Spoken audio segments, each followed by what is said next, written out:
Alright, what is going on everybody? Cabana here, back with another video for you. Today we're going to be going through my top 10 most played PS5 games by total hours played. And this is going to be a follow-up video to the video that I did detailing my top 10 most played PS4 games. If you want to check out that video, I'll leave a link to that down below. And this whole series was inspired by Mystic's series that he did on his channel. I'll leave a link to his channel down below, where he also went through his top 10 most played PS5 and PS4 games by total hours. And so I thought it'd be fun to actually go through, now that I've played a decent amount of PS5 games and kind of mixed up, I think, what I play in my average month and year. I thought it'd be fun to actually go through and see what my top 10 most played PS5 games are by total hours played. And starting off this list at number 10, we've got Jeanne D'Arc. This was a PSP game. Last time I played it was 5 months ago, and I've played about 44 hours of it in total, and I've also gotten the platinum for it. A fantastic game that I completely missed when it came out on PSP back in the day. I ended up playing a lot of other games on the PSP, but not this one specifically, just kind of flew under the radar. This game's great. I love the art style. I love the turn-based combat. And big thing, this was developed by Level 5. I'm a big Level 5 fan. I love the Professor Layton series. I love, Rogue Galaxy. And Jeanne D'Arc is just another example of the studio doing amazing work. I love this game. Really glad I got to play it. It's on PS Plus Premium, I believe, but you can also pick it up for $10 on your PS5 if you have any interest. I would totally recommend you check it out. It is a great time. Continuing with the list here, we are coming in at number 9. We've got Legend of Dragoon. I played this about a year ago. I played about 47 hours of it, and I also got the Platinum Trophy for this game. Another example of a classic PlayStation game that I never really played when it came out on PlayStation 1. I played a lot of Crash Bandicoot, a lot of 3D platformers. I played some Croc. Big Croc fan, but I never really played a bunch of RPGs. I never played Final Fantasy VII back in the day on PS1, and Legend of Dragoon was another game I just never played on the console. Really happy I finally got to play this game. It is a classic for a reason. I love the story, I love the characters, I also really enjoyed the gameplay, and just there aren't many games like this anymore. Like the level of storytelling and the building of this huge hero's journey, like it felt nice. It was a classical sort of old school game that I really had been missing. I want to play more games like this, I guess I should say, and I had a great time with it. I would say if you've never played Legend of Dragoon, you're missing out. Please check it out. It's on PS5, PS Plus Premium as well, or you can just buy it a la carte for I think $10 as well. Very much worth your time. It is very fun, great platinum trophy, good time. Next year at number 8 is a game I'm sure many of you have heard of, Cult of the Lamb. Played this about 8 months ago and played about 47 hours of the game. And I also got the Platinum Trophy in Cult of the Lamb. Now, this game is a little skewed. I think I played quite a bit of Cult of the Lamb, but my partner also played quite a bit of Cult of the Lamb. She really loves this game. And it was fun because eventually they introduced co-op. The co-op, I think when they brought that feature into the game, it kind of broke the game. It's not... When we played the co-op on this game, it really wasn't 100%. It wasn't that great. So initially what we did when we bought this game was we would just take turns. I would do a couple of the dungeons. She would do more of the cultivation of your cult and kind of doing all the farming and the cleanup and stuff like that, the fishing. So we kind of traded off and played quite a bit of this game ultimately. Really awesome game. I'm very happy with this studio. I think that they did a fantastic job. From what I hear, this is one of Devolver Digital's most successful games that they've ever published, and I would highly recommend you guys check this one out. It is very good. Okay, coming in at number 7 here, we've got Demon's Souls Remaster. Played this 3 years ago, and I believe the last time I played this was to get the Platinum Trophy, and I've played about 48 hours of this game, and all I can say is I love this game. I was a big fan of Demon's Souls back on the PS3, so it only made sense that I was going to go and check this game out when I got my PS5, and I was not disappointed. Some of my biggest issues with the PS3 version of Demon's Souls were obviously the load times. There were a ton of them, and they were very long, and just, the remaster just handles everything so nicely. Everything just loads quick, looks great, plays great, and it is by far the best, definitive way to play Demon's Souls. If you have any interest and you still haven't checked it out, I would, totally recommend you check out Demon's Souls on the PS5.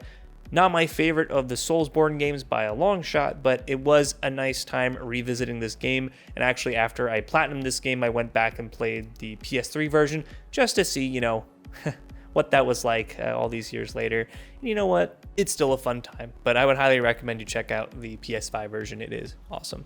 Coming in at number 6 here is the Quarry. I played this about a year ago, and I played about 49 hours of it to get the Platinum Trophy.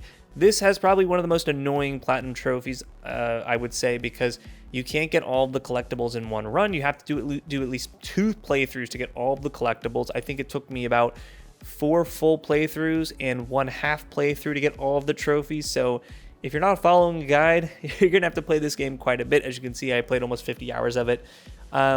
In terms of do I like this game, I would say, yeah, I like it. I still think Until Dawn is the best thing that Supermassive have ever made. You know, Until Dawn is just a classic in my opinion. Just kind of redefined a lot of things for the PlayStation 4 era, and, you know, it put Supermassive on the map. But the Quarry is still the closest thing that we've ever gotten to a Until Dawn sequel, so to speak. And I do enjoy it. I think that it sets out, you know, to do exactly what it says it's going to do. It's really not redefining the werewolf, you know, subgenre of horror or anything like that, but it is a very fun time, and I do like some of the performances here. While some of the other, there's some characters and actors, I think that their performances were a little strange.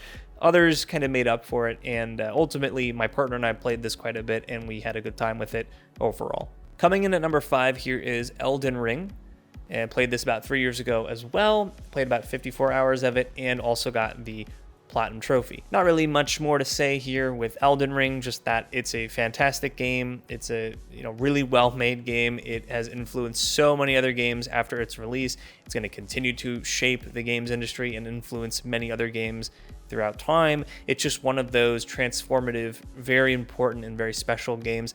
I remember when this came out, all I would do at work was I would just talk to my boss about how good this game was, and he and I would be talking about all these new routes that we'd find, new bosses that we were trying to figure out how to beat. So it was one of those really cool games where, like, when it came out, I feel like everybody online was talking about different exploits or different boss fights or different secrets that they were finding, and it was just one of those cool communal experiences that everybody was going through and experiencing together. And there really aren't that many games that come out that can kind of do the same thing that Elden Ring has. This is Hades. Played this about a year ago. About 66 hours played, and also got the Platinum Trophy for this guy as well. And I actually did a video on Hades and a few other games where I was mentioning, you know, there are certain games that I would just not want to platinum again.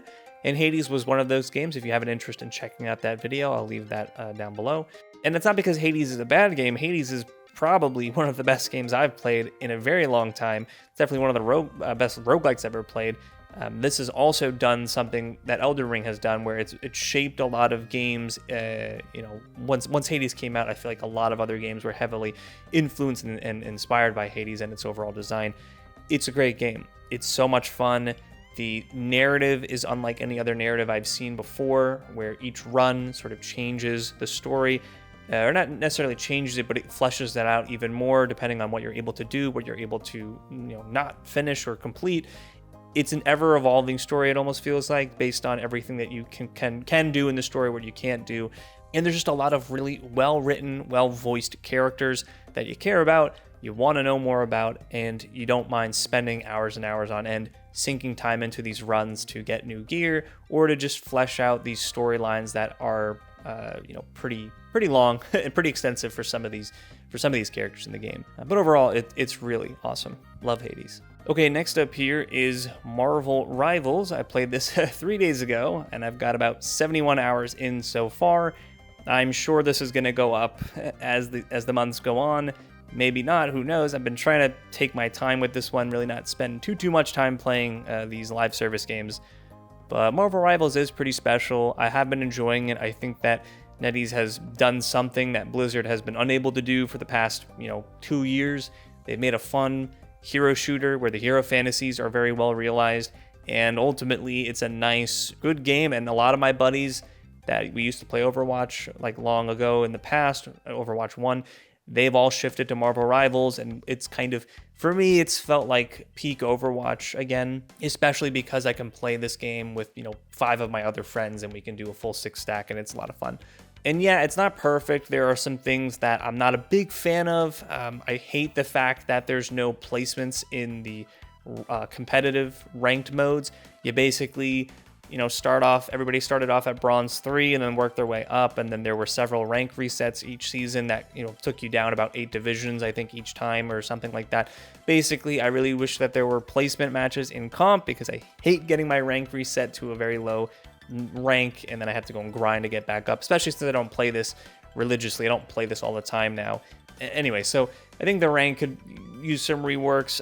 There's some heroes I'm not a big fan of. I think that some heroes don't fit that hero's fantasy as well as some of the other heroes. I think they're a little bit more well defined. It's a little inconsistent, but overall it's great. And if Blizzard sees this game and they realize like, hey, we need to make our game better, then I think that's a win for everybody, because then we have Marvel Rivals and a better version of Overwatch. All right, next year we're coming down to the wire. We've got Balatro here. I played this about 6 days ago, and I've played about 149 hours.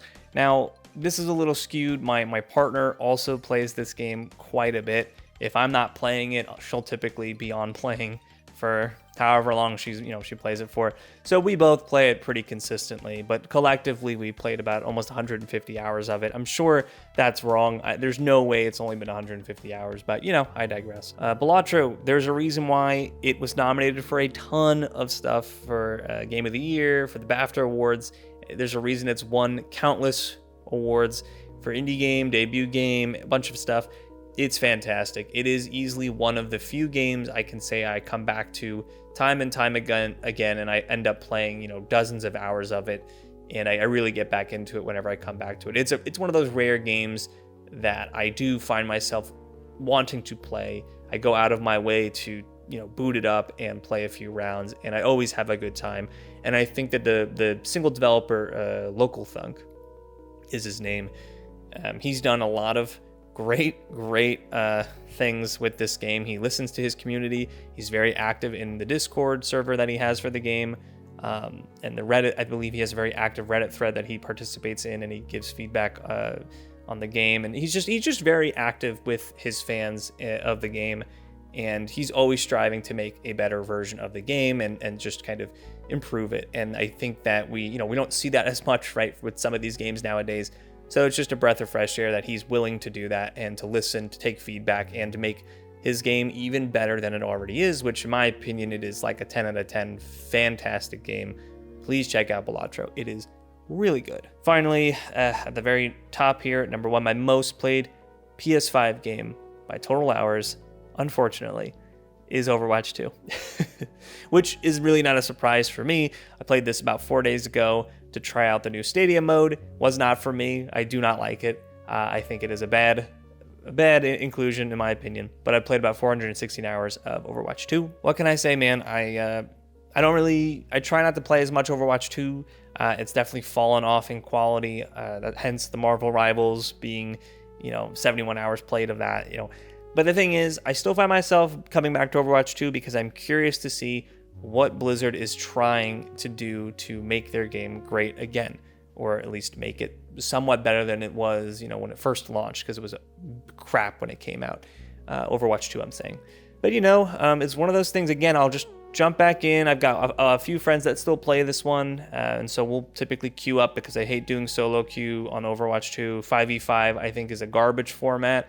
I'm really glad that they brought 6v6 back into the rotation of game modes, because it really is an eye-opener, I think, is if you play 5v5 and then you do a 6v6 match, it's just night and day. 6v6 is a better experience in my opinion, but overall, I still find myself turning on Overwatch 2, and I hope that I can slowly start to make that less of an occurrence throughout my day-to-day, but there you go. Overwatch 2 is my most played PS5 game by total hours. Thank you guys for sticking around till the very, very end of this video. Hope you enjoyed this one, and if you do want to see more stuff like this, then stick around, because I will be putting out even more content as the months go on, and I'll see you all on the next video.